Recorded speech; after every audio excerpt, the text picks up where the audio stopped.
చైత్రమాస శుద్ధ పౌర్ణమి హనుమాన్ జయంతి సందర్భంగా బోధన్ మండలం పెగడపల్లి గ్రామంలో ప్రతి సంవత్సరం ఎల్లమ్మ జాతర నిర్వహణలో భాగంగా కుస్తీ పోటీలను ఆనవాయితీగా గ్రామంలో ఎల్లమ్మ మందిరం వద్ద గ్రామ అభివృద్ధి కమిటీ ఆధ్వర్యంలో నిర్వహణలో భాగంగా శుక్రవారం కుస్తీ పోటీలను నిర్వహించారు. గ్రామ పెద్దలు బాజా భజంత్రీలతో ఎల్లమ్మ ఆలయం వద్దకు చేరుకుని ప్రత్యేక పూజలు నిర్వహించారు. కుస్తీ పోటీలు నిర్వహించడానికి ఏర్పాటు చేసిన స్థలానికి చేరుకుని కుస్తీ పోటీలను ప్రారంభించారు. ఒక దంగల్లా కుస్తీ పోటీలు అట్టహాసంగా ప్రారంభమయ్యాయి. ఈ కుస్తీ పోటీలకు ఇతర రాష్ట్రాల్లోని గ్రామాల నుంచి మల్ల యోధులు వస్తారని, ఈసారి ఢిల్లీ నుంచి మహిళా మల్ల యోధురాలు రావడం జరిగిందన్నారు. కాగా మొదటి విజేతగా మహారాష్ట్రలోని నాందేడ్ నుంచి వచ్చిన మల్ల యోధుడికి 10 తులాల వెండి కడియంతో పాటు ఢిల్లీ నుంచి వచ్చిన మహిళా మల్ల యోధురాలు విజయం సాధించడంతో ఆమెకు 3,000 రూపాయల నగదును అందజేయడం జరిగింది. అదేవిధంగా మహిళా మల్ల యోధురాన్ని ప్రశంసించారు. ఈ జాతరను కుస్తీ పోటీలను తిలకించడానికి గ్రామస్తులు భక్తులు భారీ సంఖ్యలో తరలివచ్చారు. ఈ కార్యక్రమంలో గ్రామ అభివృద్ధి కమిటీ అధ్యక్షులు లక్ష్మారెడ్డి, ఉపాధ్యక్షులు సంజీవ్, ప్రధాన కార్యదర్శి నాగరాజు, కోశాధికారి అబ్బయ్య, ఉప కార్యదర్శి గణేష్, పిఎస్సిఎస్ చైర్మన్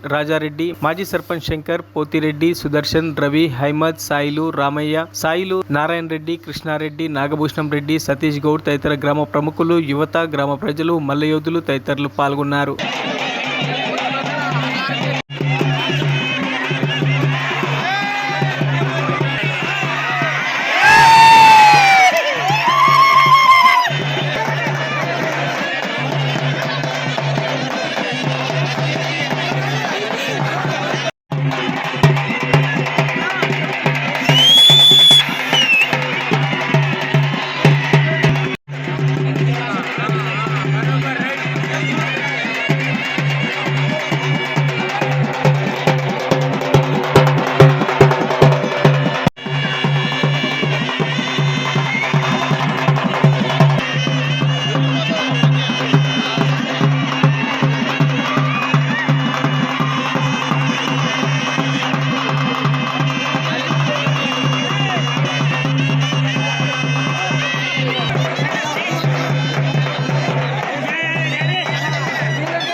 హనుమంతుని ఉత్సవంతో పౌర్ణమి రోజు ఎల్లమ్మ జాతర ఆనవాయితీగా వస్తుంది. గ్రామాభివృద్ధి నుంచి ప్రతి ఏటా ఎల్లమ్మ మందిర్ దగ్గర ఆనవాయితీ నుంచి కుస్తీ పోటీలు నిర్వహించడం జరుగుతుంది. ఈ కుస్తీ పోటీలో మొదటి బహుమతిగా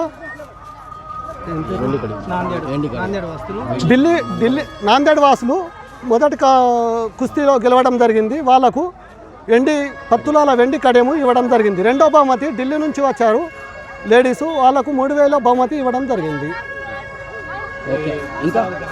ఈ ఉత్సవాలు ఘనంగా జరిగింది. యువకులు పెద్దలు ఎంతో ఉత్సాహంతో ఈ ఉత్సవాన్ని కార్యక్రమంలో పాల్గొని విజయవంతం చేయగలరు. మరిన్ని అప్డేట్స్ కోసం మా ఛానల్ని సబ్స్క్రైబ్ చేయండి.